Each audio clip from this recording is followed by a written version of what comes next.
right. Part 9 of Who the Fuck Did I Marry? So we're pausing on the house stuff. Let me tell you about the car. So when I met my ex-husband, I was driving a 2012 Nissan Rogue, fully loaded. It had quite a few miles on it, but it got me from A to B. It was in good condition, but I was upside down in the car. He was driving a 2018 Ford Taurus, sport mode. I know he had a sport mode on the car, and I love driving that car. When he told me how he was a regional manager, he told me that one of the perks that came with the job was that he would be getting a company car. And so we spent time going to Range Rover of South Atlanta. We spent time going to Jaguar. We spent time going to BMW. We spent time going to Ford, which was on Mount Zion in Morrow, if you all are familiar with that area. He test drove a whole lot of cars. In the end, he decided on a BMW sedan. I was there when he test drove the car. I got in the car with him. I loved it. And he explained to the salesperson, you know, I'm getting a company car. I need to get a printout of the full price of the car, tax, tag, and title. Because what my company is going to do is wire over the money for the car. The salesperson was like, okay, you know, apparently that happens a lot. So he gave him a printout with the tax, tag, and title for the car. In front of me and the salesperson, he called the person in the finance department for his job. Obviously, I have no idea what this person's name is, but he called the person. He explained to them, this is the amount of money. He said the president of the company, so-and-so, has authorized for him to get a car, not spending more than, I think, $90,000 tax, tag, and title. The BMW came out to just under $90,000. And so I remember this conversation so fucking vividly. So he's on the phone in front. I'm sitting down, the salesperson sitting down at their desk, and he's like, they put me on hold.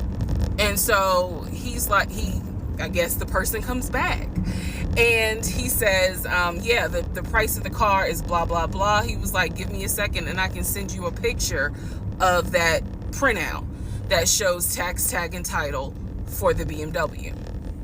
He gets off the phone. He takes a picture of it. He sends it to whoever. He waits about 10 minutes. He calls the person back. He says, did you get it? Apparently the person did get it. But the person who can actually physically do the wire transfer had gone home for the day. So what he says to the BMW salesperson, he's like, okay, we're going to have to do this tomorrow because so-and-so went home for the day. I don't know who the salesperson is. I can only tell you from my viewpoint what I thought. I had no reason to think this was a lie. I really didn't. Because again, you got to please keep in mind the circumstances that all of this is happening. We're inside the dealership. We're sitting at the desk of this person. He gave us the printout. He's on the phone, doing business, basically saying, look, this is how much money the car is going to cost. He's taking a picture of it. He seemingly is texting someone saying this is how much, this is proof of how much it is. Then he asked the BMW salesperson, I need your wire transfer information. The guy got up, rushed over to, I guess, their finance area to get the bank wire information, because obviously you have to wire it a certain kind of way. Rushes back over, gives it to my ex-husband. My ex-husband's like, okay, first thing in the morning, we will get this wired over, and then, I'll come and pick up the car. My fiance, will drive me up here to pick up the car. So we leave. He felt like, because at the time that this all happened, I was pregnant. So he felt like, look, we're about to have a baby. I don't want you driving that Nissan Rogue. I want to get you something. I want to get you something more secure, something new. I really wanted a Kia. I really wanted a Kia Telluride. And he was like, well, let's look at the warranty. This man knew a lot about cars. He knew a lot about the warranty. He knew a lot about the depreciation value. And so he did talk to me a lot about what will we get the most for our money. We test drove, when I say we, I test drove a Kia Telluride, a Kia Sorento. He didn't like either of those. He had me test drive a Ford Explorer. He didn't really care for that. Then came time where he really wanted me to get a BMW. He really wanted me to get a BMW X5. So he took me to Global BMW Imports, which, if you know anything about Atlanta, it's off of Cobb Parkway, but you can see it off the highway. I believe 285 is where you can see the Global Imports BMW dealership. He took me there. He had me test drive an X5, an X6. He also had me test drive I think I'm gonna get the numbers wrong, a 525, which was a sedan. I did not like that. I wanted an SUV. I loved driving the BMW. He also had me drive an M Series, test drive an M Series. So he was very adamant that I should get a BMW. The reason being is because, according to him, he had a BMW in California when he lived in San Diego. He had a BMW that he loved. It was a white BMW. He showed me pictures of the BMW. So he showed me pictures of this white BMW that he had, and unfortunately, the car got totaled about 2 months before he moved to Georgia. So he had received money, not a lot, but some money to get another car, and he used it to get the Ford Taurus because he was like, I just need a car that's going to get me from A to B until I get into a house and I'm much more settled. For him, he was like, I'm really giving myself 60 days to get settled here in Georgia after moving from California. But then he met me. Again, that's the story. So he had me test drive the BMW. So much so, I loved the BMW. Loved it. I wanted a dark blue BMW with cognac interior. I wanted an X5, and I wanted an M Series. So I can clearly tell y'all that's exactly the car I wanted. We were online looking for that particular car because not every dealership had it. I was okay with a black BMW if needed. But I really wanted dark blue, and I really wanted that cognac colored interior. So he felt like, I want you to consider all of a sudden an Audi Q8. Let's just see how you like it. If you don't really like it, then we will go back to the BMW. I cannot tell you why he switched up. I can't. But I can tell you he took me to an Audi dealership on Peachtree Industrial. He test drove an Audi, and I test drove an Audi Q8. I loved the Q8. Loved it, loved it, loved it. But I was tired of test driving cars. By this point, I had test driven so many cars. Our weekends were spent either looking at a house or test driving cars. And I was picky, I will admit that. So he had me test drive the Q8. I really liked it. I finally just told him, look, I'm good with either the BMW or the Audi, because I'm tired of test driving cars. He told my family he was buying me a new car because, keep in mind, not keep in mind, let me let y'all know, he had met my family initially on Zoom because, again, we were locked down. He had met my family. He also had met my family in person because at this point, it was like, look, if you're not showing any symptoms, maybe we can do family dinner.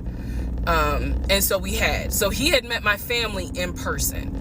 And now we will go ahead and move towards part 10 of this series. Okay, part 10. Who the fuck did I marry? Okay, had to sneeze. All right, so at this point, I had test driven all these cars. Kias. Hell, he even had me test drive a Nissan Murano.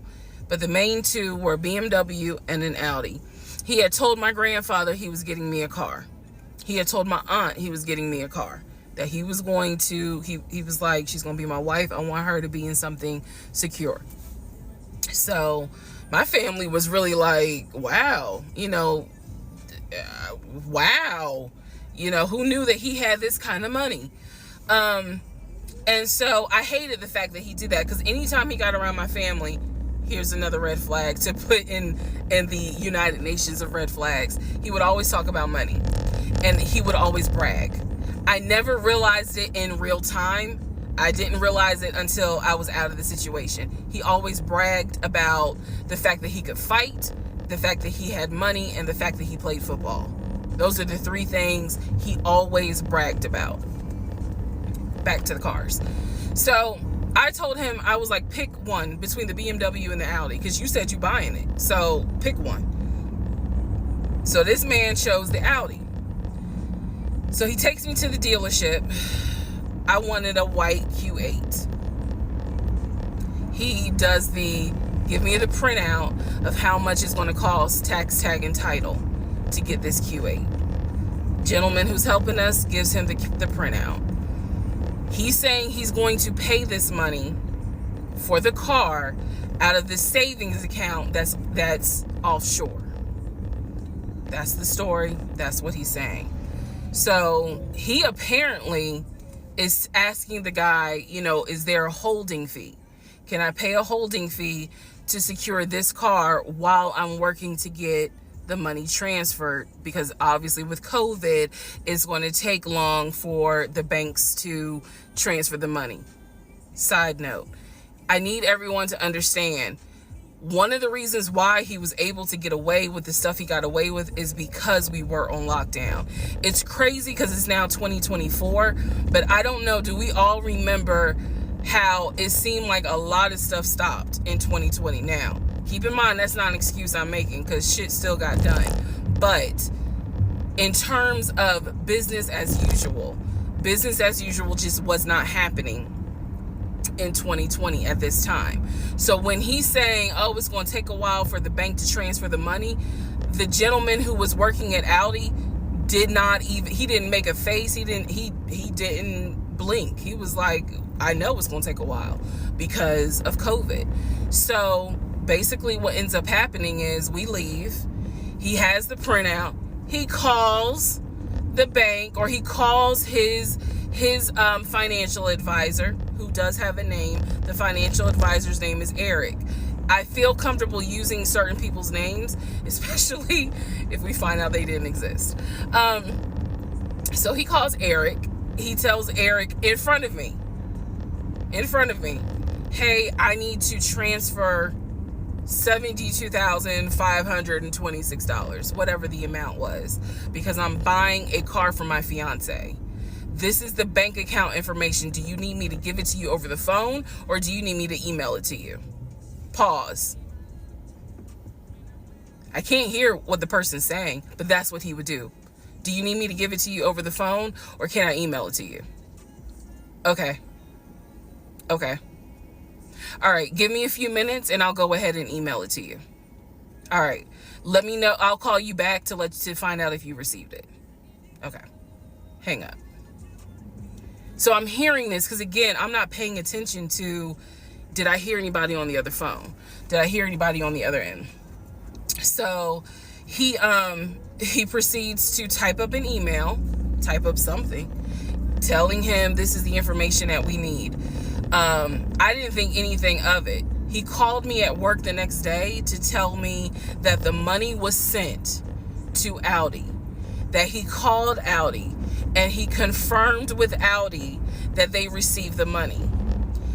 What he told me is that the car is going to be delivered to the house. Y'all, it's not that I lived in the hood, because I didn't, but I did not live in an area of Clayton County where you would have a brand new Audi delivered to your house. So I remember saying to him, I don't want that car delivered to the house, not yet, because I need to put that car in the garage. And my Nissan I only had a one-car garage, so my Nissan was in the garage. So he said, okay, well, let me call them back and change the delivery date. can you be home or can you do a half day? So he's asking me, can you work a half day so that they can deliver the car and you will be home for it? I said, yes, that's fine. Because again, it's COVID. I'm working from home anyway. I only had to go in the office 2 days a week. So I'm at home the next day. He told me the car would be delivered between the hours of 1 and 3. Obviously, between 1 and 3, nothing happened. So 3 o'clock, I called him. He's at work. He sends me the voicemail. He calls me back. I said, it's 3 o'clock. No one ever came with the car. What's going on? And then I remember I was like, well, do I need to call Audi myself? Because I thought that you handled it. But if you didn't handle it, do I need to call them? And so whenever I would suggest I will handle it, he would get very, very defensive. Red flag number 472. So he was like, no, I will call Audi. Don't do anything. I'll call Audi and find out what's going on. Okay. So I'm at home chilling, cooking dinner, normal night. He calls me back and says, yeah, the car was stuck on the truck in Spartanburg because apparently that's where their deliveries come from. So when he told me this, I was in the kitchen laughing because by this point, I will be honest, and I told y'all I'll be honest even when it makes me look bad. I was guilty of, on one hand, I believed him, and on the other hand, I was like, let me see what lie he come up with. Let me just see. But keep in mind, my brain was really like not rationalizing, not comprehending how deep the lie was. I just thought that no one told him the car was going to be delivered and he made that up. I had no idea how deep the lie went. So he said, the car's in Spartanburg. It should be delivered this weekend. The weekend came, he had a whole other excuse. I don't remember what the exact excuse was as to why the car was never delivered. I do remember we got into an argument and I was like, don't even worry about it. I'm going to get a new car my damn self. I don't even need your help. Which is probably one of the worst things you can tell a narcissist because they love to be the hero, it's all about them. But I was like, don't even worry about it. I'll get when I have the money to get a car myself, I'll do it. I don't want to hear anything else about a new car. I don't want to hear shit else about a car. Because at this point, I was spending way too much time trying to figure out, are we getting a car? Are we getting a house? Like, what the fuck is going on? Always there was an excuse.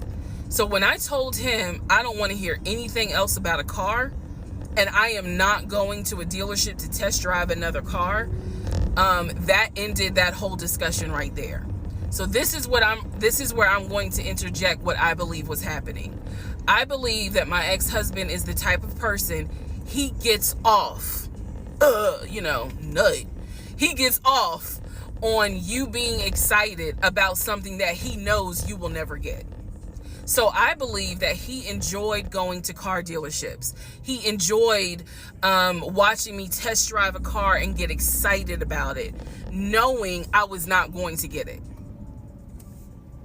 It is the level of cruelty. And again, I'm telling y'all stuff that I found out way later on. It is the level of cruelty that I still cannot comprehend. So the whole issue about the BMW and the Audi, I think he just enjoyed seeing me get excited and then pull it away. Part 11 coming up. All right, part 11. So for this part, I'm just going to give you some backstory on the family. Pause all the stuff about the house. Pause the stuff about the car.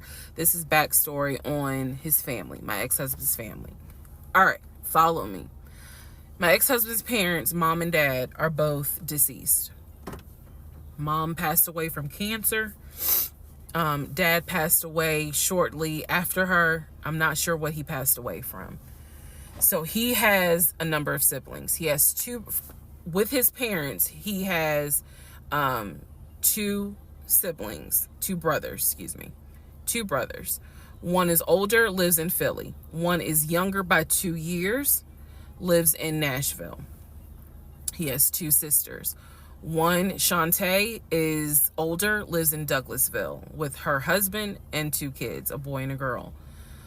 Younger sister, Kim, is the baby, lives in Augusta with her husband, worked at, I think he told me, Procter & Gamble. That was the story. He had two half brothers that were through his dad. One brother lived in Baltimore. The other brother lived in Augusta. The brother that lived in Augusta, I have physically met in person, shook hands, hugged, all that. The brother that lived in Baltimore, I have FaceTimed with, talked to him. The brother that lived in Philly, the older brother that he looked up to, I have never talked to him on the phone. I would always talk to him through my ex-husband. So the conversation would be like, hey babe, brother so-and-so said hey. He didn't call him brother so-and-so. We'll call him John. John said hey. Hey John. I would be in the bathroom doing my hair, brushing my teeth. Hey John. And he would be like, did you hear? He said, how you doing? I was like, I'm good. How's he doing? Because that's just me. And so he would relay back and forth, back and forth, back and forth. He talked to John every day from starting around July after the grandmother passed away. He would talk to John every morning. We both would be getting ready for work and he would be on the phone with John. They would be talking for 30, 40 minutes, talking about football, talking about other siblings. They would be talking about cars. It was really like not a big deal. They would talk about the brother in Baltimore. They would talk about the brother in Augusta. And then they would reminisce. This is the conversations I could hear. Let me explain. When I say I can hear a conversation, what that means is I am physically standing near him or next to him where I could hear him with the phone up to his ear talking to someone, because it wasn't me. Okay?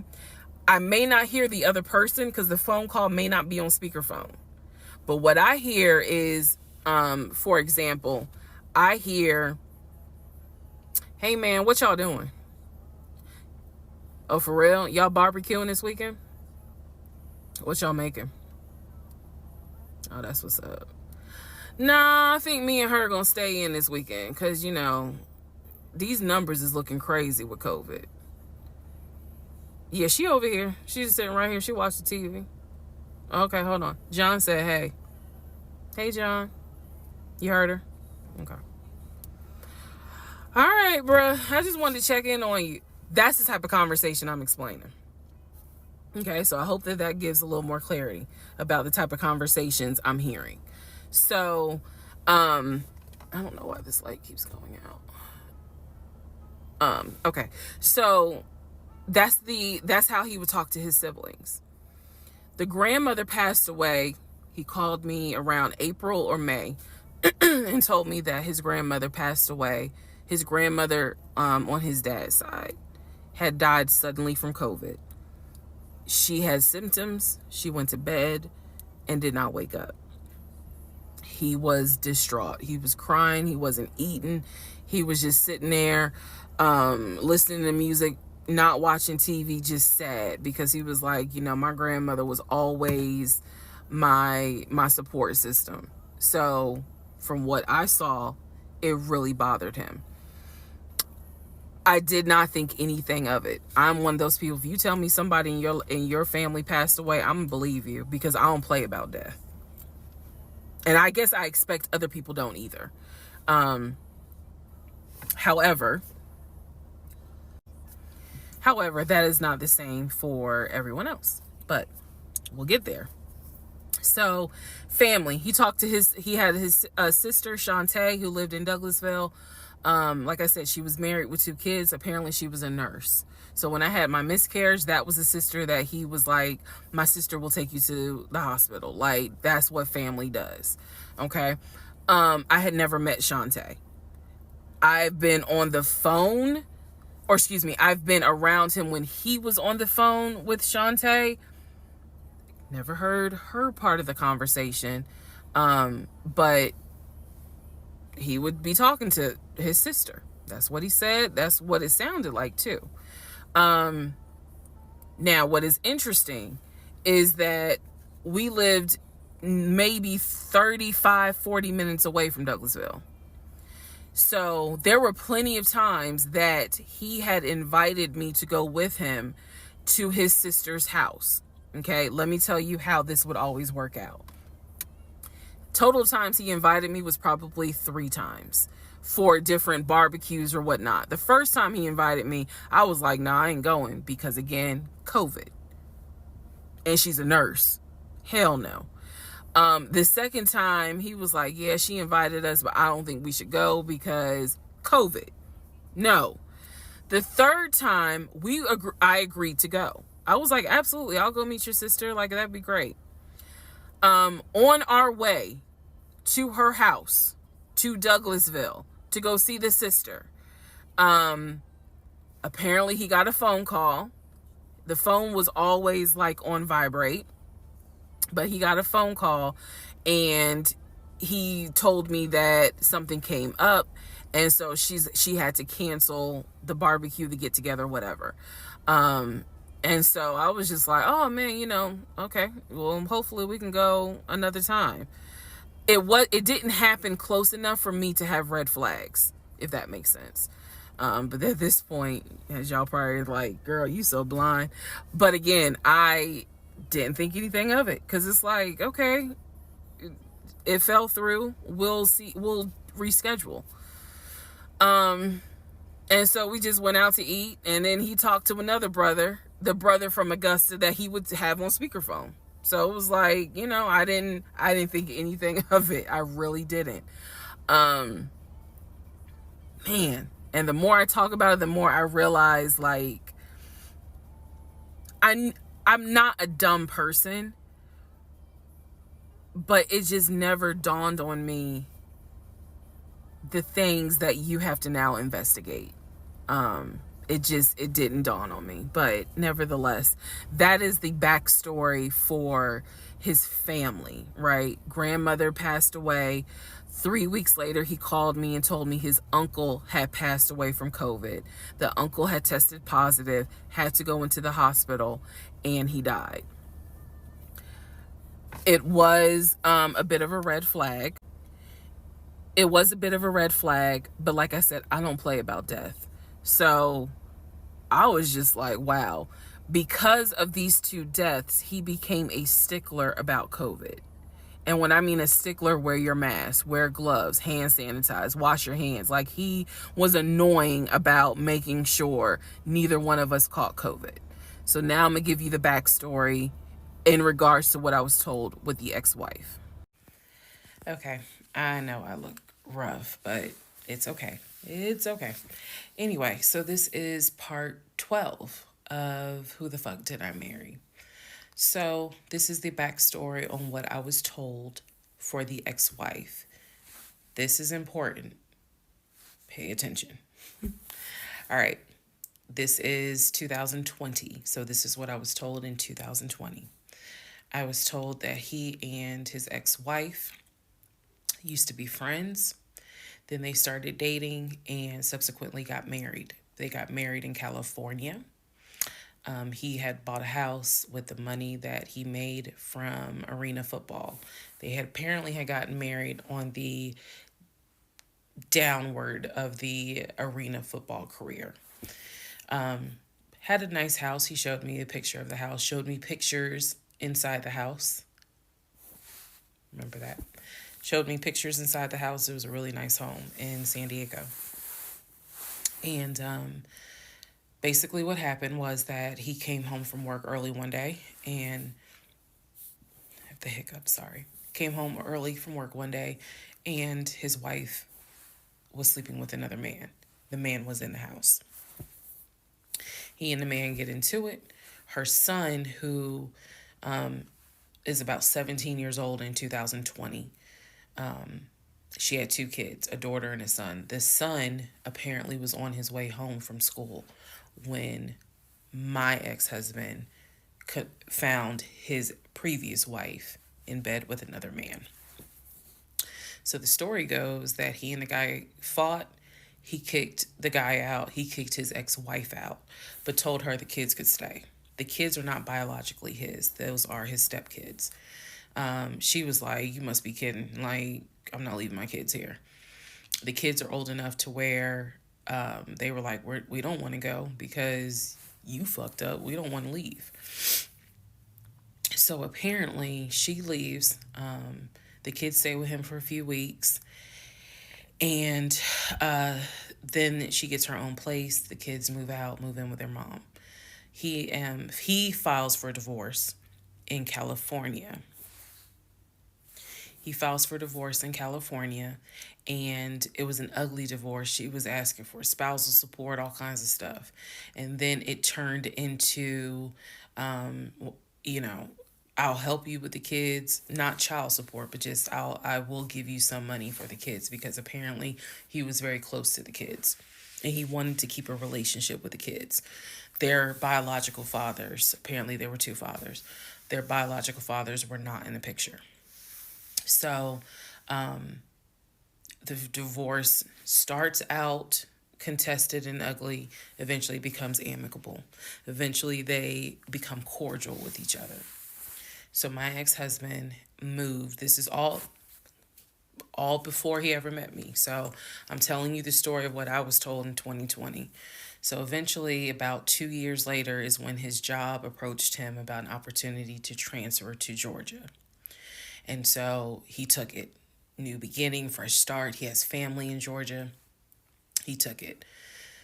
He told me this story pretty much the second or third conversation we had.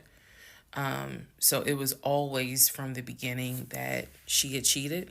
He caught her, and he had filed for divorce, but he was still close to the kids. They still had a great relationship. I've heard him on the phone with the kids, just encouraging them, helping the 17-year-old like with homework. The kids really apparently wanted to meet me, and I was fine with that. He would send them money, if they needed something, because he loved the kids as if they were his own. I'm telling you the story as I was told it in 2020. So let's see, around April or May of 2020, he informs me that his ex-wife has moved to Georgia. Apparently, she's staying with her sister in Gwinnett County. So she has moved to Georgia. The two kids are now in Georgia. And so when he tells me all this, I'm like, so what's that supposed to mean? Now, I will say this. He never made it seem as if she wants him back. He never presented that. It was always, no, we're cool for the kids. We're cool for the kids.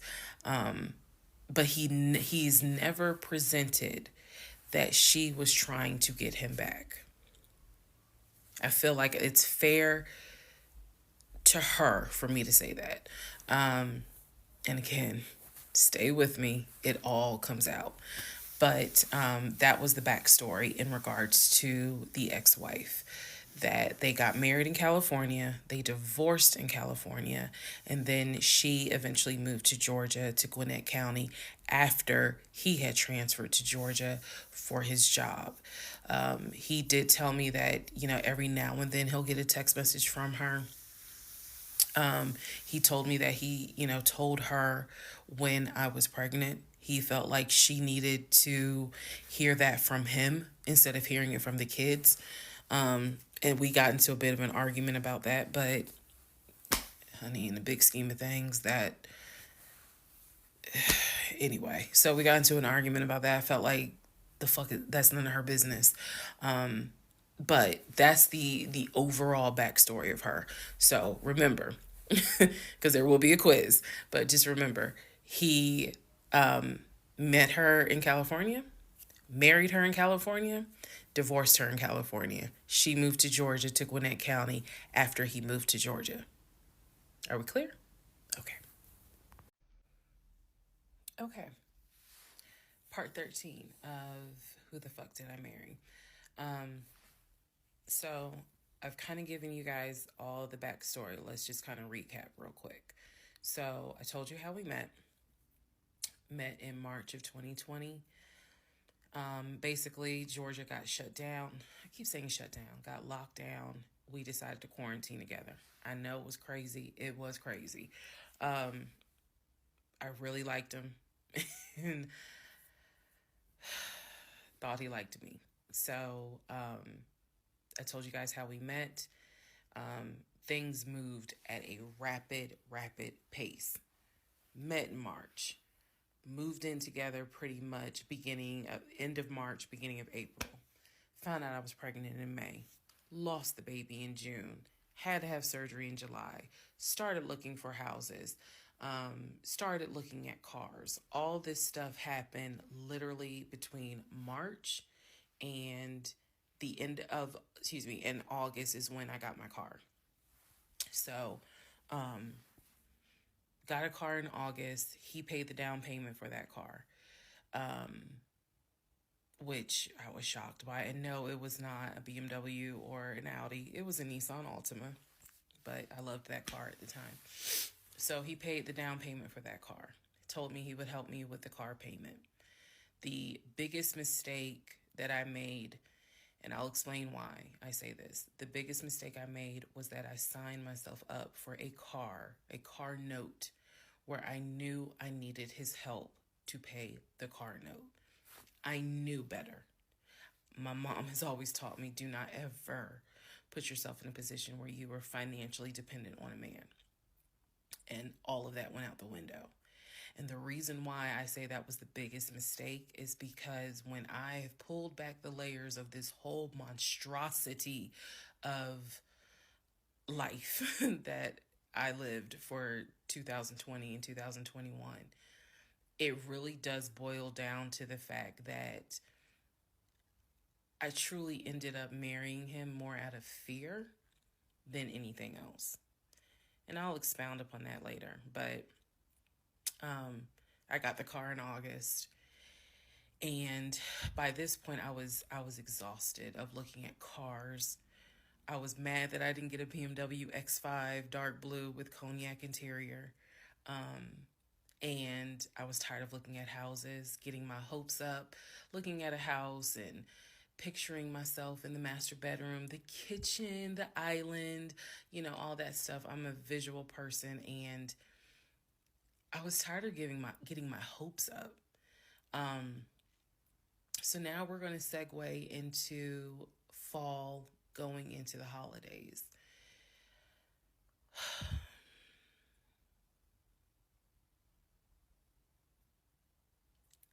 Here's what happened.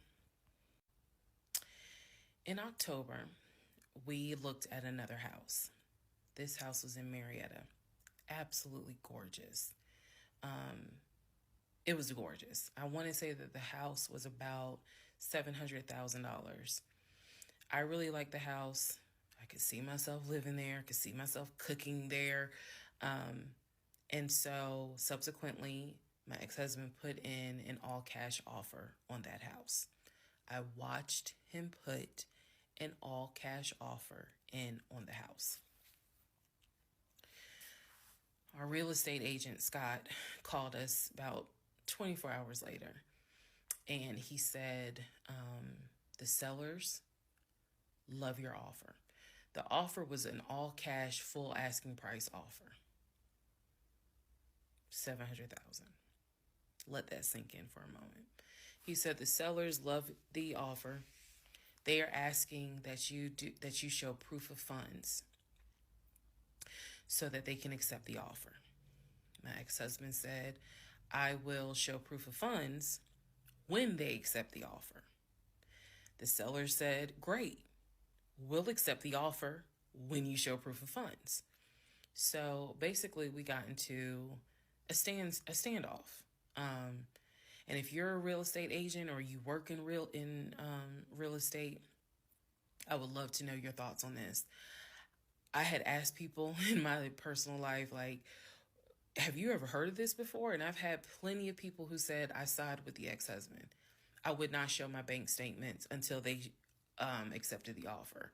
And then I had other people who were like, I wouldn't accept an all cash offer unless I verify that the person can pay. So I'm just curious what your thoughts are. Okay. So our real estate agent called us and was like, guys, the sellers are giving you 2 days to show proof of funds. I had the letter that he showed me from Chase. I sent that to Scott, but that was for a mortgage. The offer was for all cash. So he needed to show proof of funds that he had the cash to pay $700,000. He didn't show it. He refused to budge on showing them proof of funds until they accepted the offer because he was afraid that they were going to create a bidding war. So what ended up happening was Scott called us and said, I apologize because I didn't do my due diligence as a realtor. He said, before I ever started showing you guys a house, I should have collected your pre-approval letter and proof of funds.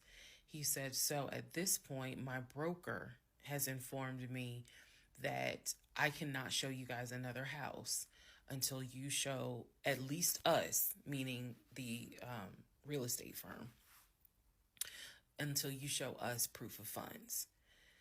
And so I'm just like, well, I'm telling my ex-husband, just show them the fucking proof of funds. Like, what's the problem?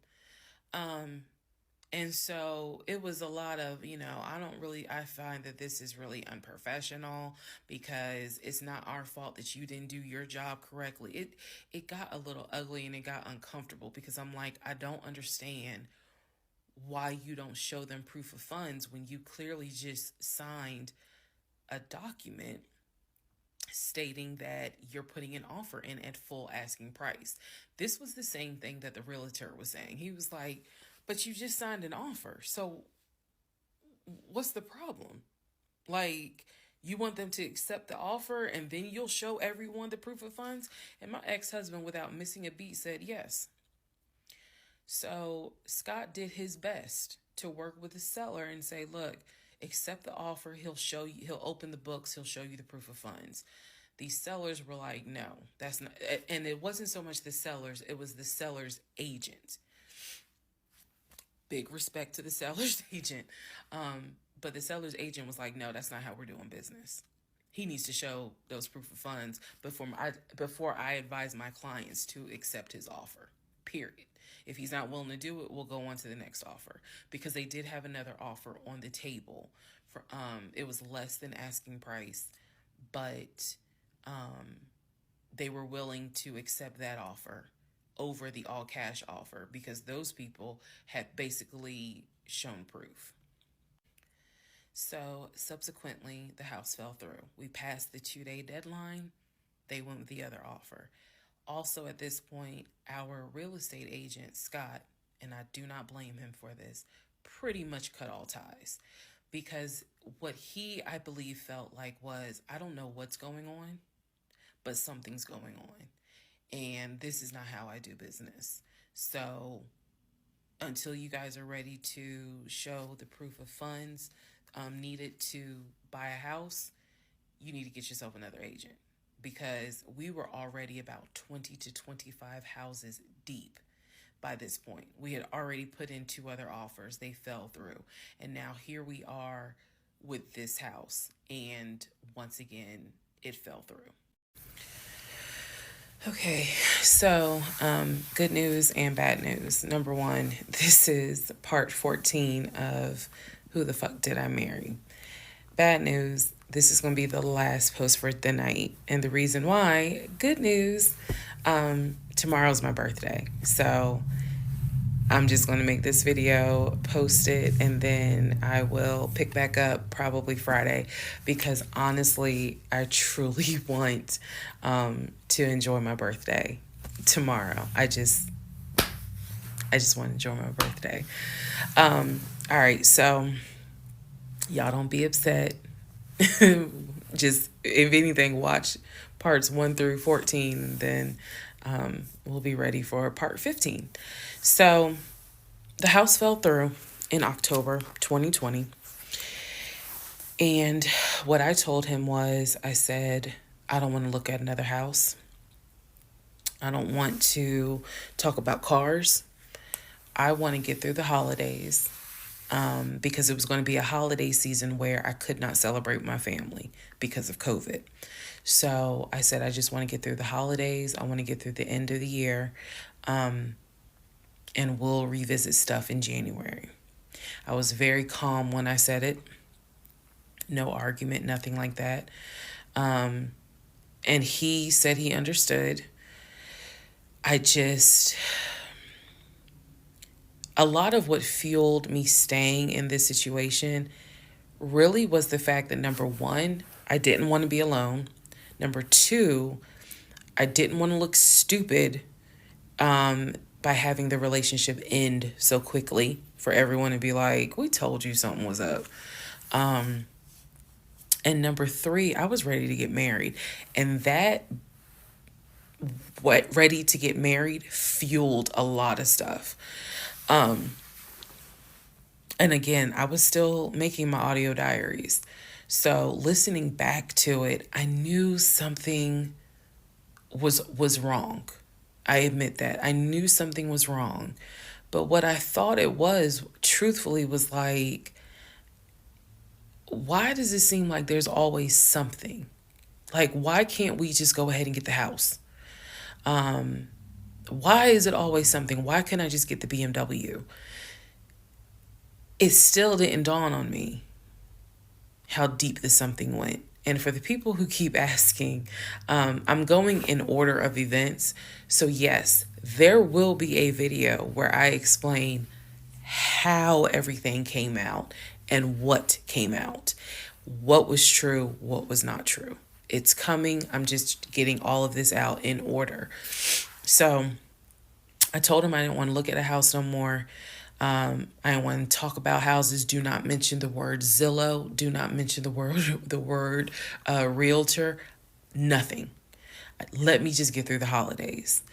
And for myself, the question was, what do you want to do? You want to stay with him? Or do you want to cut your losses? And the part that kept me constantly second guessing myself was, what if he's not lying? What if he's not lying? Literally the conversation I had with myself was, there's no way he is lying about having money. You saw the paper from Chase. They don't just approve $750,000 for a mortgage for anybody. I've seen his checking account. You see how much money's in his available checking. Like, I don't think he's lying. I don't think he's lying about that. But what is it? Is it that he doesn't trust me? Like, I second guess myself so much. Is it that he doesn't trust me? Is it that maybe he doesn't really want to get married? Like, what is it? Because I know what I saw. I know what I heard. I know that he's having conversations about move the money from this account to that account. I know he's paying my car note and all these bills. Like, clearly this man is making money. I know that I saw the letter from HR that states his new salary is 200 and something thousand. And I remember thinking, like, God, what am I missing? I'm missing something, but what is it? Because I know what I've seen. I know what I have touched. I have physically touched these papers. Like, I know how to read. So what is it that I am missing? He's close to his family. He talks to them all the time. He's just a regular guy that just likes to watch NFL football. He leaves me alone when I want to watch Georgia football. He's paying the bills, groceries. I haven't had to worry financially since I've met him. And as a woman who had lived on her own, paying her own bills, my God, that is the most intoxicating feeling when you meet a guy who just takes your stress and your worry away financially. But the downside is he took away the stress and the worry financially away and instead brought a mental fuck job I've never in my life had experienced. And I could not put my finger on it. I couldn't really talk to anybody about it because I'm a big believer in what happens at home stays at home. So I didn't talk to my girlfriends about it. I didn't talk to my family about it. But I just remember being like, what am I missing? What am I missing? So we did not talk about houses. We did not look at cars. We didn't do any of that for November, December. And he came to me like around Thanksgiving, and what I thought was a very open, loving conversation. And in that conversation, he was like, okay, I know I have fucked up. I know that things are not feeling too strong right now. He was like, I want us to get married. I want a home. I will show you whatever you need to see to put you at ease. He was very contrite. He was very just like, what do I need to do to put your mind at ease so that you know I'm in this and that I want this and that I love you and I want you to be my wife. So I was like, show me your accounts. He showed me his checking. He showed me one of his savings. He showed me a Chase savings. He did not show me the offshore. And he did not show me the U.S. bank.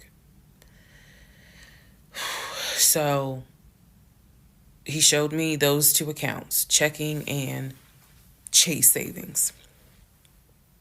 So I knew that there was money. What I saw in those accounts, there was money. I told him, I was like, if we're going to buy a house, I want it to be through the mortgage on Chase. I don't want to deal with this proof of funds shit no more.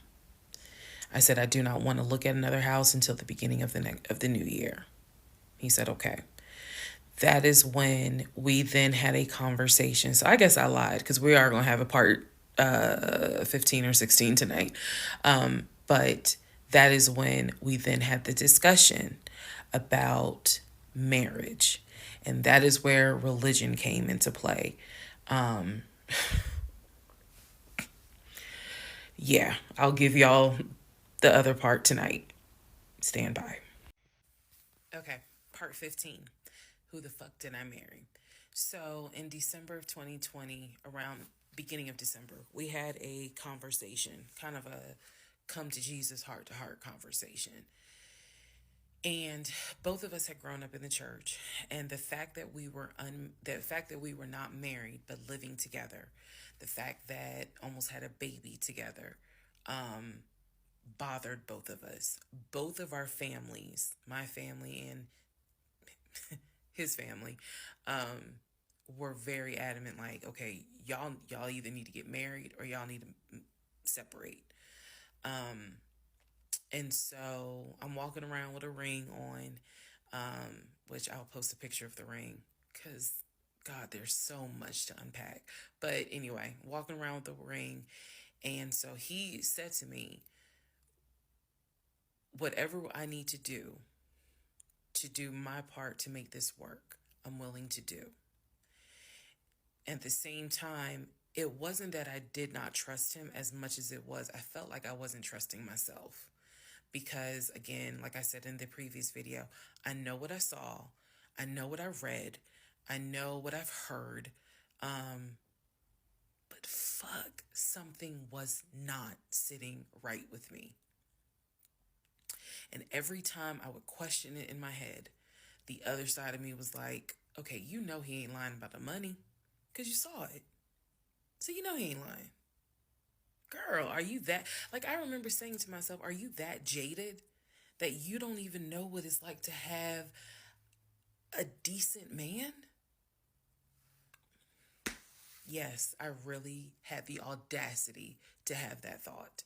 So we agreed at the beginning of December, like, we wanted to be together. I believe I loved him. I believed he loved me. So the decision was made that we were going to get married. It's still COVID, so we had to follow certain protocol. So we filed our marriage license in Fayette County, Georgia, because you could not get an appointment in Clayton County to save your life. So we filed the marriage license in Fayette County. On our marriage license, it asked the number of previous marriages. He said 1, I had 0. It asked for our social security numbers. He put his social security number down. I put my social security number down. I mentally wrote down his social security number. And I did a background check. I did a background check after I had filed a marriage license. Yes, I know, but I did. The background check, nothing came back. It was like no results found. I did a criminal background check, nothing came back. So I thought one of two things. Either I had the wrong social, meaning I wrote down the wrong social, or my paranoia was unfounded. There's nothing wrong with him, because he has been always throughout the relationship a big stickler about law enforcement, following the law, because his dad was a retired police officer. So this is someone who has been... This is a guy who would check to make sure my tail lights were working, make sure my signals were working, make sure my oil was good, make sure I had enough gas in the car. So when the criminal history came back with no results, I was like, well, of course there isn't, because the man probably hasn't had so much as a speeding ticket. So we filed the marriage license. And then we made an appointment to get married, and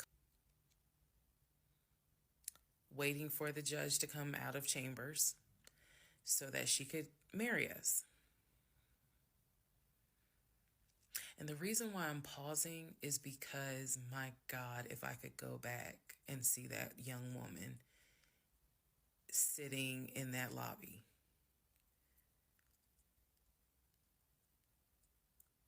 Wow. I know we can't go back in time, but damn, if I could go back in time, I would. I didn't tell anyone I was getting married because I was afraid that we had tried before in September and something came up. So I didn't want to tell anyone. I didn't want to get anyone's hopes up. I didn't want to get my hopes up. I know that's bad, but again, said I would be honest, even if it's ugly. I told my mom, my family, that we got married, told my friends. They could not believe it. My mother was relieved, but she had no idea about what was going on. My aunt was more like, really? You married him? My friend, the one who took me to the hospital for the miscarriage, was like, I wish you would have told me, like, you deserve to have people there, take pictures and celebrate and all this other stuff. And she was like, she's the type of friend, if you like it, I love it. You rock with him, I rock with him. The moment you don't, I don't either. So she was supportive. My other girlfriends were happy for me. They just hated that I had to get married during COVID. Because they were like, we would have loved to have, thrown you a bridal shower and a bachelorette party and all of that. It just sucks that you couldn't experience that. So we got married on a Tuesday. On the way home, stopped and got some wings, went home, and I had to get ready to go to work the next day. And life, I got married January 5th. By January 31st, I knew I was in trouble. I still didn't know how deep, but I knew I was in trouble. So, to give you all a very, very, very candid idea, got married January 5th. The normal things that married newlyweds do when we got married completely stopped. And that was not by me. You always hear men talk about, man, now that we're married, she don't. In my case, it was the exact opposite. It was the exact opposite. So,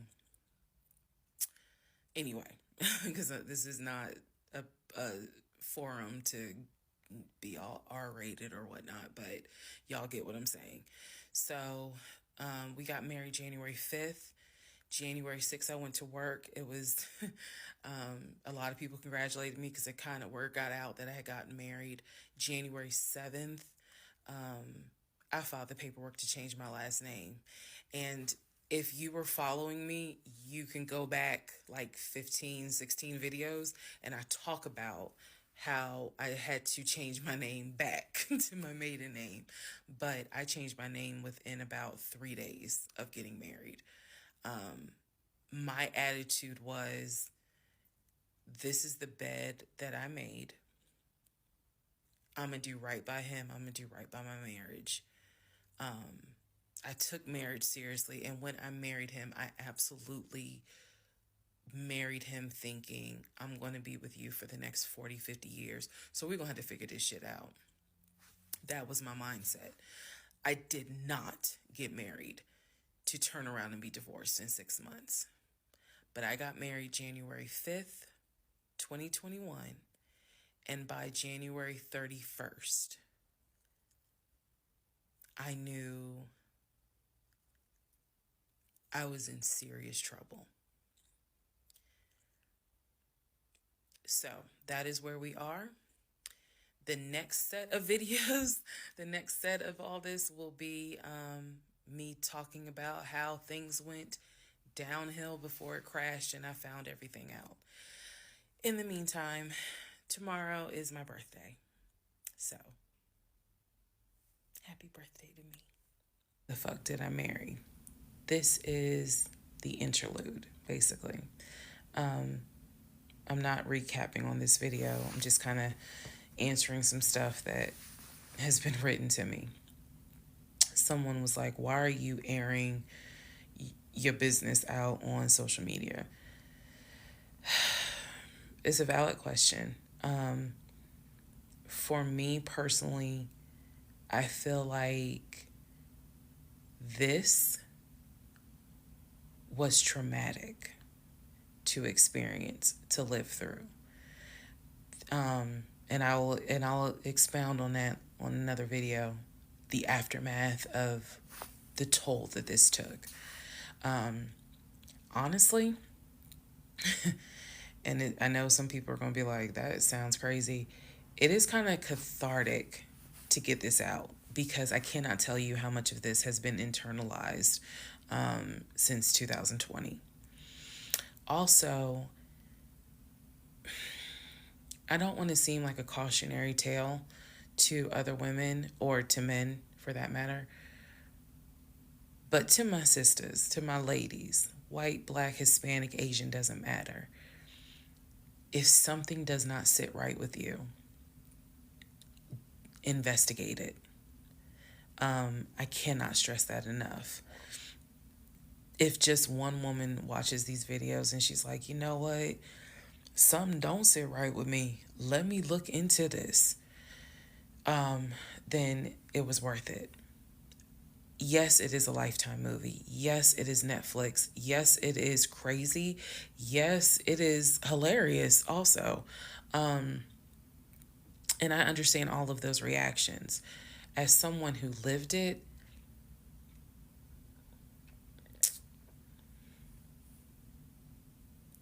um,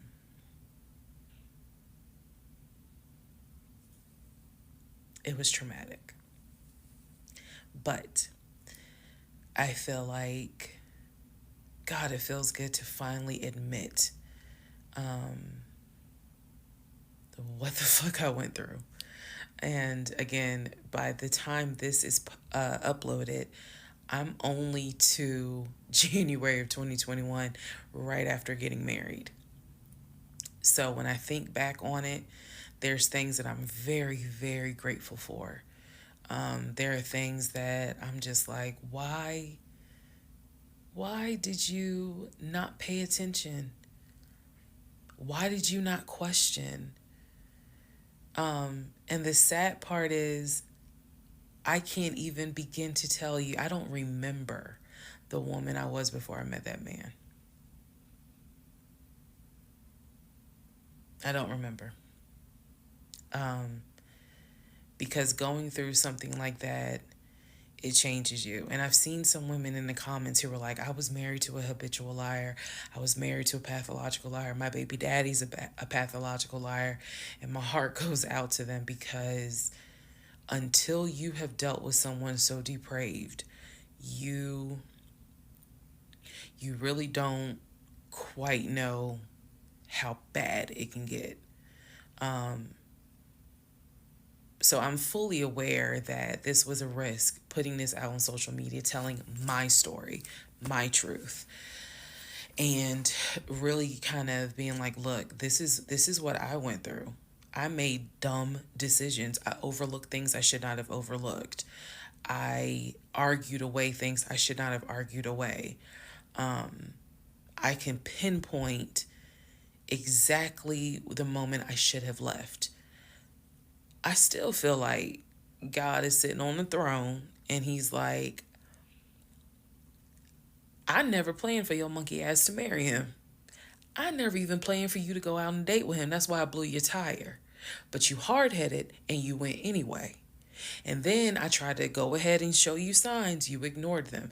Like, I feel like God did everything to help me as his child be like, this is not who I created to be your helpmate. And I was like, God, you taking too long. I want to get married. You taking too long. I want to have a family. You taking too long. And these are the consequences that I am paying for basically telling God, you took too long.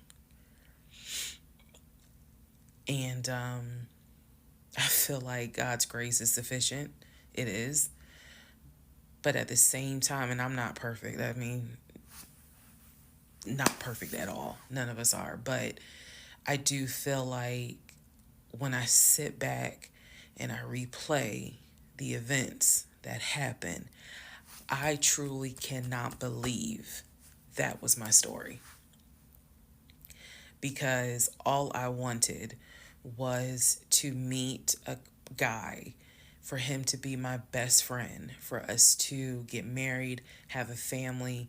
I wanted someone I could make fun of his big old forehead, and he make fun of my nappy head and all my wigs, and yet he was my ride or die.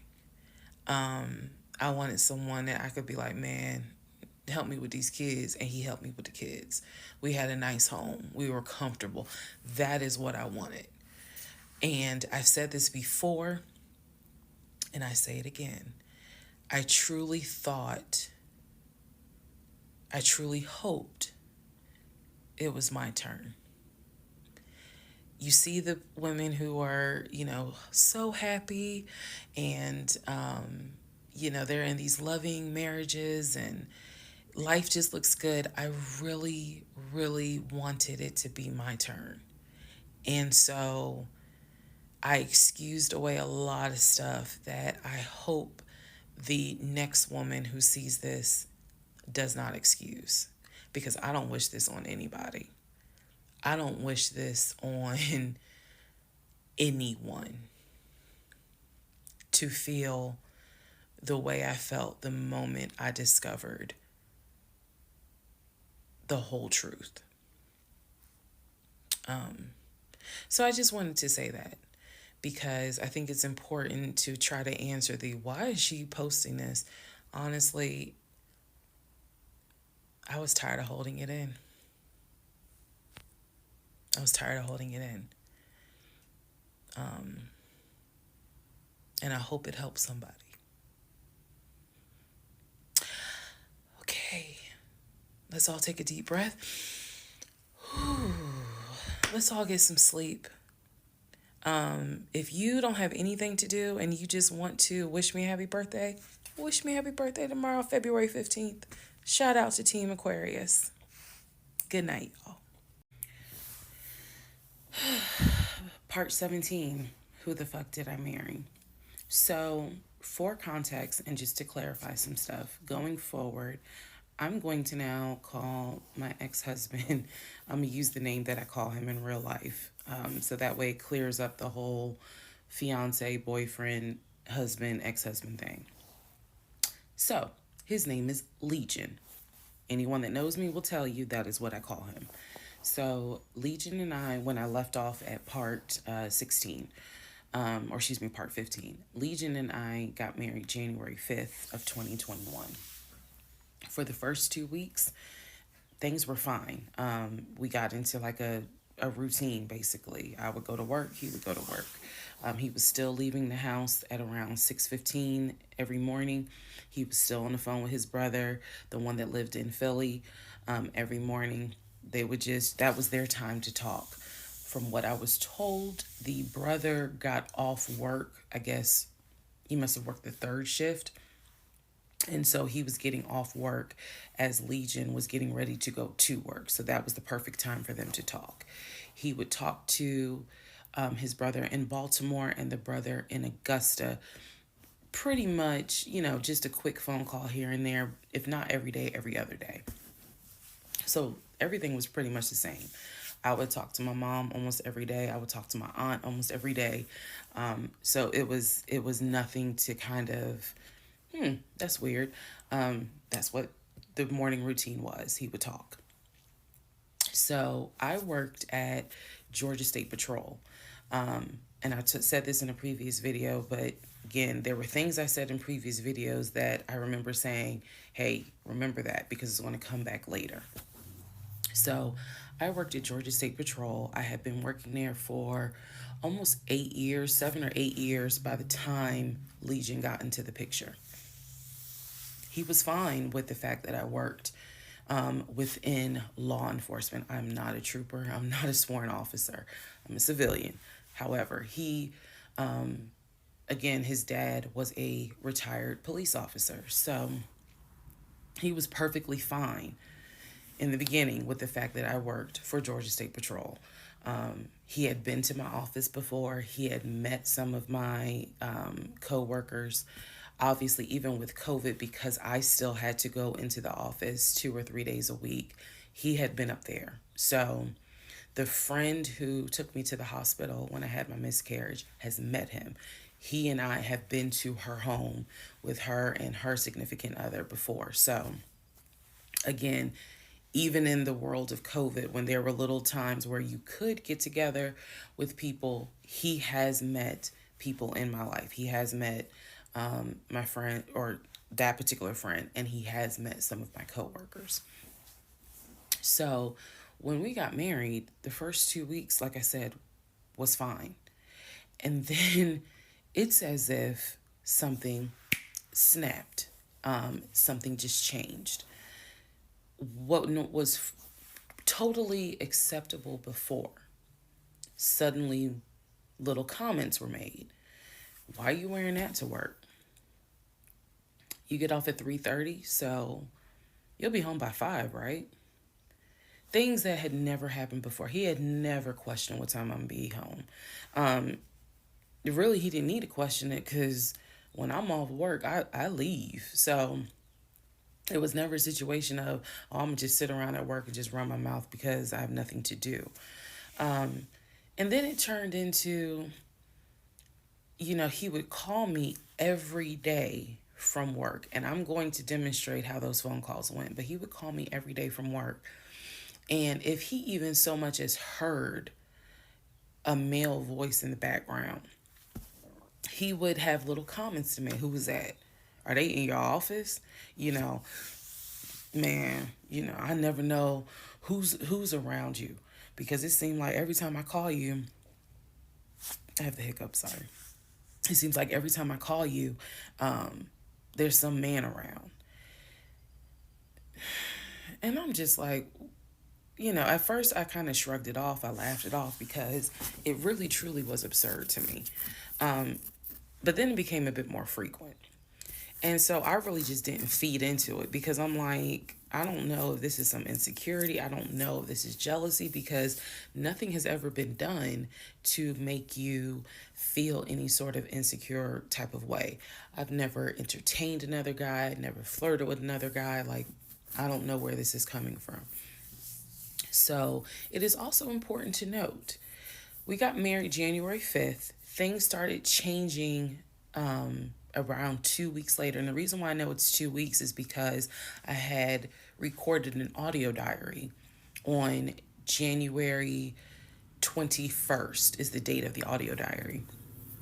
And I talk about how maybe I had unrealistic expectations, because it seemed as if things were changing with he and I.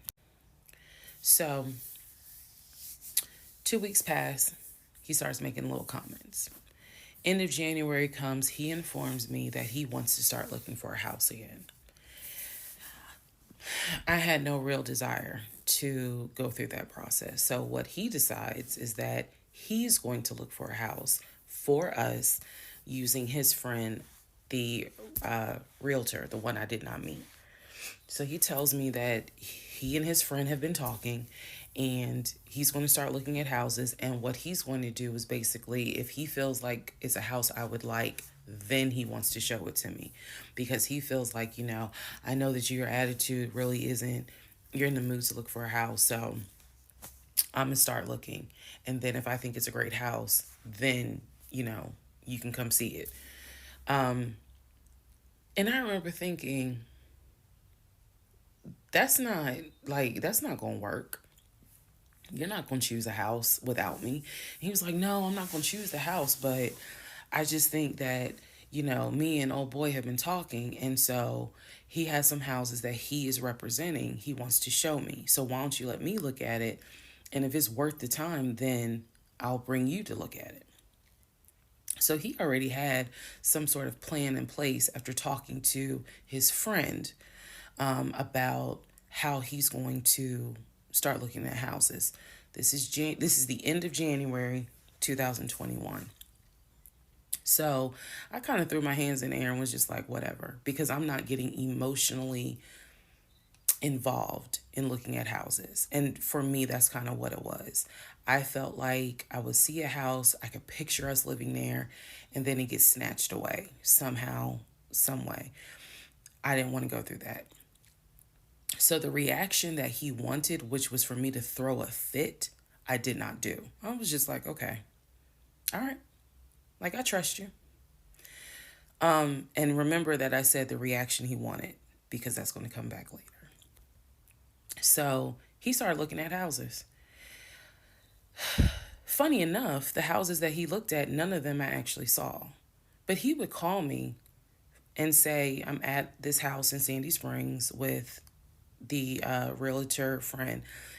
Apparently his realtor friend's name was Scott, not to be confused with the other Scott, the one that was actually helping us, that dropped us as clients. I want to make that clear. There were two Scotts. One is the realtor who was representing us, who said, hey, I need proof of funds. If you don't have those proof of funds, I cannot show you any more houses. The other Scott is his friend, who he had talked to on the phone at least 50 to 100 times in front of me. That's the Scott that he said is going to show me this house in Sandy Springs. Apparently the house was like $800,000. So he was like, I think that if I like the house, then I'm gonna bring you out here so you can see it. All right. Now let's go into part 18. Okay, part 18. Who the fuck did I marry? So he starts looking at houses in Sandy Springs, Alpharetta area with his friend Scott. I did not see any of these houses. I did not go. I didn't want to go. So what was starting to change is, remember I said before, he would leave the house every day at around 6:15. He would be home every day between 3:30 and 4 o'clock without fail. It was so, I shouldn't say it was annoying, but I could set my clock by the fact that I would hear that garage door open between 3:30 and 4 o'clock every day that he went to work. Even during lockdown, he still had to go to work. His job was only locked down for maybe a week. For me, I was allowed to work from home, but unfortunately, I did not handle it well. And so I would fall asleep and not check email. So my boss was like, yeah, you're going to have to come back to the office because you're not trustworthy. And I wasn't. I mean, I would watch Netflix and not even be on my computer. So I had to start going back to work every day, 5 days a week. And I was, me and another lady were the only two in there because we were the only two who did not handle work from home properly. Anyway, that's another story. So Legion he started to not come home by 4 o'clock. He started to come home 5, 5:30, 6, 6:30, sometimes 7 o'clock. Because he was saying that he was looking at houses after work with his friend Scott. So it definitely was noticed that things are changing. And I just, at this point, kind of emotionally and mentally, I was just like, I don't know what to do. This is the end of January. Remember, I told you in part 15, I got married January 5th. By January 31st, I kind of knew I was in trouble. And by the end of January, sure enough, I knew things were changing in a way that I was like, I hate to sound redundant, but what the fuck is going on? So he's still maintaining the story of looking for a house, looking for a house. I had already let him know my lease is up in August. When my lease is up in August, I am moving to Cobb County. And then my attitude was kind of like, you can go with me or you can stay here. I don't care, but I'm moving. I'm leaving Clayton County. The reason why I was so adamant to move was not because of Clayton County. It was not because of the house that I was in. It was because Legion had started to create this narrative that he was beefing with my female neighbor. He was trying to get me to believe that my female neighbor to the left of me somehow was interested in him. And so she would make these little comments and he would come in the house complaining about her and her music and the fact that she had, different men over to the house. It was driving me crazy. And all of this was kind of starting in January. So when I say that, it really seems like we got married January 5th and then we had 2 weeks of peace and then something just snapped. I literally mean something just snapped. So he's looking at houses. Now we're moving into February. February obviously is my birthday month. He did good. He did good to make Valentine. He went all out for Valentine's Day. He went all out for my birthday. My birthday and Valentine's Day are February 14th and February 15th. So he went all out on both days. Y'all ain't even gonna believe this story. But I said I would share even when it makes me look bad. So, the weekend after my birthday, and what I mean by that is If my birthday was on a Tuesday, we're talking about Saturday. The weekend after my birthday, he gave me money to go to the nail salon, go get a manicure and pedicure. So I leave the house. I take his car. His car was in the driveway. We had a key to each other's car because, again, we're married at this point. We're talking February 2021. So I take his car and I drive to the nail salon over in Morrow. I'm in the chair getting a pedicure and I get a text message from my husband saying, someone was just at the house looking for you. And I'm like, who was looking for me? Who was it? And he said, I don't know. I think it was some, this is through text. I don't know. I think it was some dude you used to mess with. Okay. I was like, what are you talking about? He was like, I'm telling you, some guy just came to the house looking for you. I told him you were not here. So at this point, y'all, I'm in the chair at the salon. I'm freaking out because I'm like, who the fuck has the audacity to come to my home unannounced, uninvited, talking about they're looking for me? Especially because before I met my husband, I was working the last shift at Amazon as a part-time job. So I had not dealt with, dated anything with anyone for about a year before I met him in March of 2020.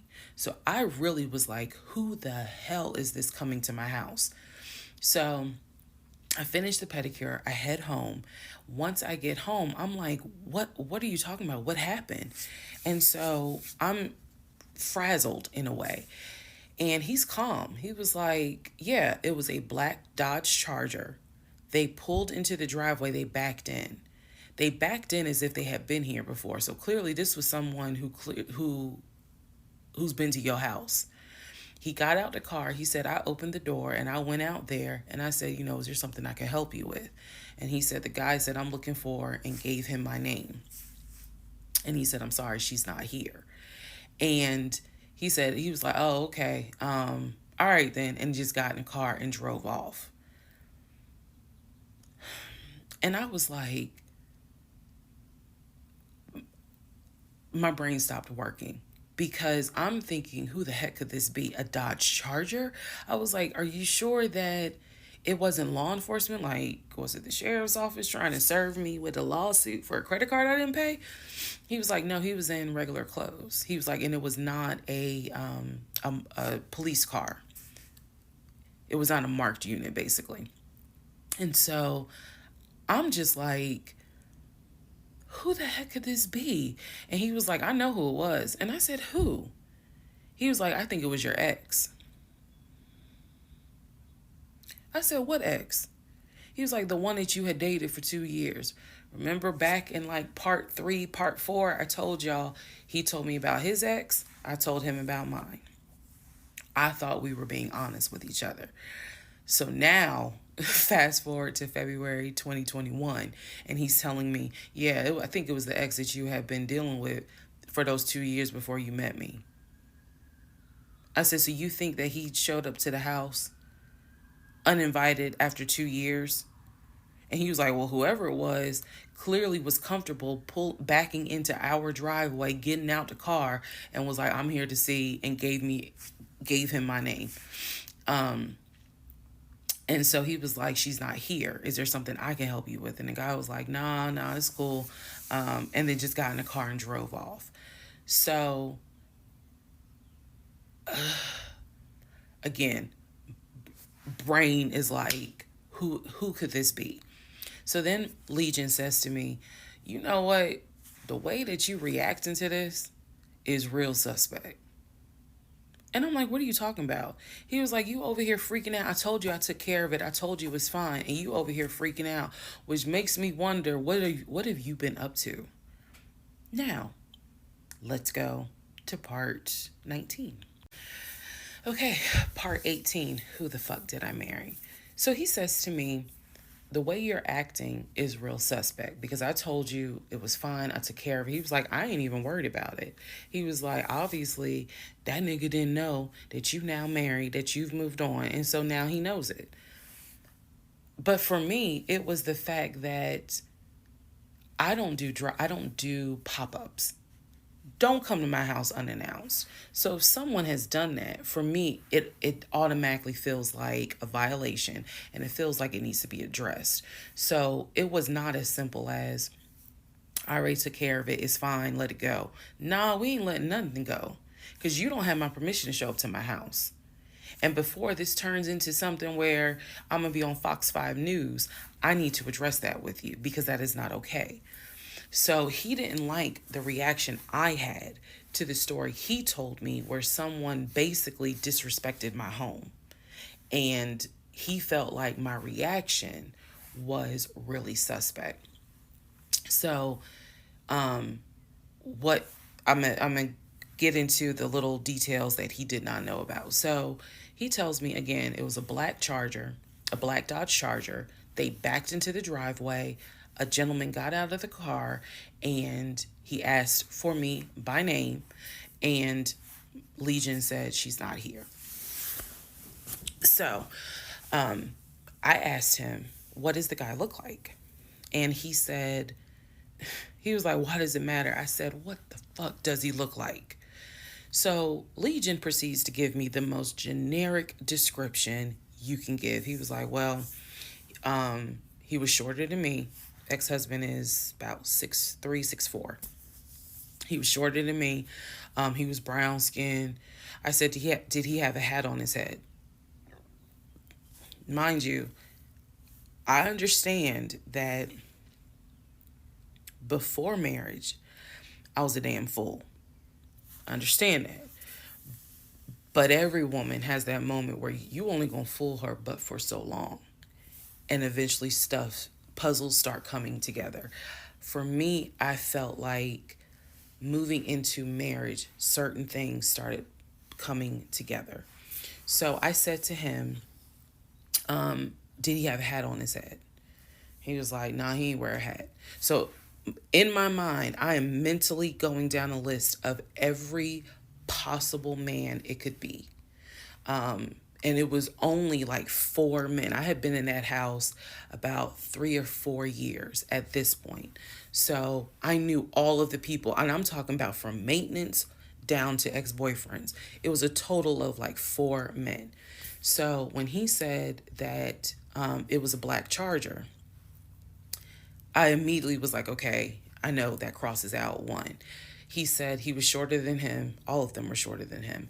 I said, did he have a hat on his head? He said, no, that crossed out one, because one in particular was a maintenance guy who always wore a hat on his head because he had like a bruise or something, and he was just self-conscious about it. So he always wore a hat. That leaves 2. So I said, was he muscular or was he skinny?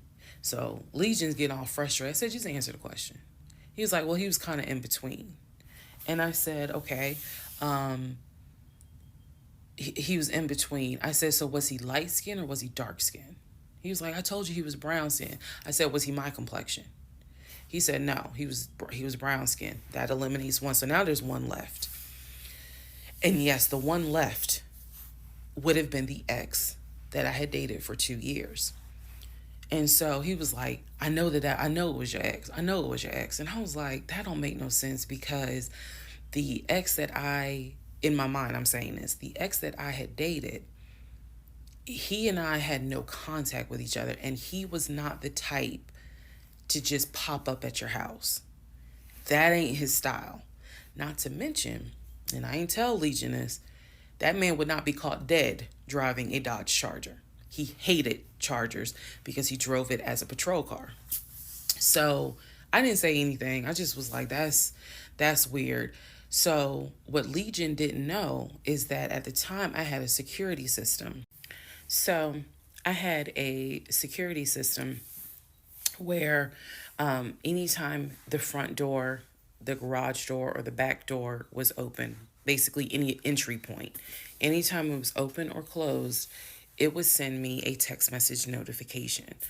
So when he's telling me all this, I'm looking at my phone and I see a notification where the front door was opened and it was shut all within the same minute. So, for example, if it says front door open at 1 p.m., front door closed at 1 p.m. So, whatever he did was within those 60 seconds. He's telling me the story of the guy got out the car. He opened the door. He went out there. Can I help you? And the guy said, I'm looking for. And Legion said, no, she's not here. And so he said the guy kind of was like, okay. And he was like, all right, thank you. And got in the car and drove off. Legion has also told me that he watched him drive out of the neighborhood, which means because of the way the house was set up, the townhouse, he would have still been outside watching this. I could be wrong, but something in me was like, that would take more than 60 seconds. So for the door to have been open and shut within the same 60 seconds, I was like, okay. So also what he didn't know, we didn't have a Ring door camera, but my neighbor did. And her Ring door camera caught my driveway. The view of the camera could see my driveway as well as her driveway. And so whoever was coming in the door, our driveways were right next to each other. And then on the other side of it was the grass. So it was a perfect view of my driveway. So she, I had texted her and I said, hey, were you home? I think I texted her the next day because I said, were you home on Saturday? And she said, no, I wasn't. What's up? Everything good? And I said, can you look at your security system and see if there was a car that came to my house at such and such time? And I know I did not tell her the reason I was asking, but I was like, is there any way that your security camera caught if someone came to my house at this time on Saturday? She was like, yeah, sure, I'll look. And so maybe about a couple of hours later, she texted me back and said, hey, I looked at the camera, but I didn't see anything. And I said, okay, by any chance, did it catch if someone maybe walked up the driveway? Like maybe it wasn't a car in the driveway, but someone walked up. She said, I didn't see anything with your driveway yesterday. So I said, okay. And I knew that something in me again was like, nobody came to the house. So now here we are, a month and a half married. And now is when I'm like, why the fuck did he make that up? Because no one came to the house. No black Charger came to the house, backed into the driveway. Nobody got out the car and asked for me. Nobody was looking for me. So now I was sitting in the bedroom thinking through all this, and I'm like, why the fuck did he make that up? Because that's what happened. I'm looking at the text messages on my phone where he's telling me someone just came to the house looking for you. But no one came. So what was the purpose of that? And then something said to me, something in me said, he wanted to see your reaction. He just wanted to see the reaction. You had been too calm, and so he wanted to see a reaction. So this man gaslit me like I was Georgia Natural Gas just to get a reaction. Welcome, ladies and gentlemen, to part 20 of Who the Fuck Did I Marry? All right, part 20 of Who the Fuck Did I Marry? So after the black Dodge Charger incident, things were quiet. Legion was fine. Legion slept just fine. Me, that shit played over in my head for days and days and days. On one hand, I was like, I know nobody came. My head knew nobody came to the house. My heart was like, but maybe he didn't make it up. So the head and the heart were absolutely playing a tug of war. because, again, I really couldn't fathom that he was making it up. But nevertheless, I filed it in the back of my mind in my little filing cabinet, my mental filing cabinet. So a few weeks later, we go out to eat at this restaurant in Atlanta. It's a burger place, and I'm going to do my best by the time I post this to put the name of the burger place on the screen. So we go to the burger place, eat dinner. Everything was fine. As we are leaving, he says to me, did I ever show you where my grandmother is buried? This is the grandmother that passed away from COVID in 2020. And I said, no. I was like, we haven't been over here. And so he was like, let me show you. So he drives us to the cemetery, which is not far from the restaurant. He drives us to the cemetery, goes around and around, and then it comes to like a little hill in the cemetery. And he was like, you see the headstone. The headstone had like the family name on it. And it did not have, for example, John David Doe. It just had Doe. Okay.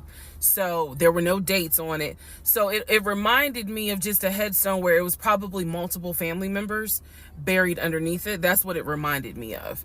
And so he was like, my grandfather and my grandmother are buried there. I do recall him telling me when the grandmother died in 2020 that she wanted to be buried next to his grandfather. And so we're sitting in the car because we can see the headstone like on top of the hill from the car. And he tells me that that is where his grandmother and grandfather are buried. That the family was able to get her, her wishes were to be buried next to the grandfather. Okay. So as we are leaving, we take a different route home. So we get on the highway. If you're from Atlanta, you'll know what I'm talking about. We get on I-75 North. And we're kind of we're just driving around, to be honest with you. But we're taking the scenic route. We get on I-75 North because the reason why I remember is because when you're on I-75 North going towards Atlantic Station, on the right-hand side, you will see the Varsity. You'll see all these tall skyscraper buildings. One of the buildings has the letters NCR on the building. As we're coming up towards the building, he says to me, do you see the NCR building? I said, yeah. He said, the building behind it, my job bought that building. That's where we're going to have, we're setting up operations. And I was like, why the hell would y'all buy a condiment company in downtown Atlanta? He was like, no, we're not doing production there. It's just going to be offices. And that's where we're going to handle like the business portion. The production is still being done in Gwinnett County out in Duluth. And so I was like, oh, okay. He was like, that's where I keep the company car. So I was like, the company car? I said, aren't you supposed to be bringing the company car home? And he was like, I don't want to bring the company car home because it's Clayton County and it's a $90,000 car. And I don't want no problems. So he's telling me that he keeps the company car at the building downtown Atlanta that's behind the NCR building. I barely could see what building he's talking about, but he was like, it's the building right behind it. And so he's telling me that that's where his office is. So I said to him, take me to your office. I know it's a Saturday, but shit, you one of the VPs, right? So take me to your office. No, I had not been to his office simply because, again, COVID. So I was like, take me to your office. And he was like, I can. He was like, that's no problem. So do I have the other phone? I do. So y'all are in luck. So I can maybe reenact how this goes. So he gets off the exit and starts driving towards the NCR building. While he's driving towards the NCR building, he always has kept his phone in his left pocket. This is my left hand. So he pulls his phone out and he starts calling. He tells me he's calling Willie. Willie is supposed to be the head of security. So he's saying, let me call Willie real quick to make sure that the building's open. So he proceeds. This is another phone, but he proceeds to go ahead and call Willie. We're still driving, by the way. We're still driving. I'm on the phone, scrolling through Facebook trying to figure out some random shit. But he's driving with the phone up to it.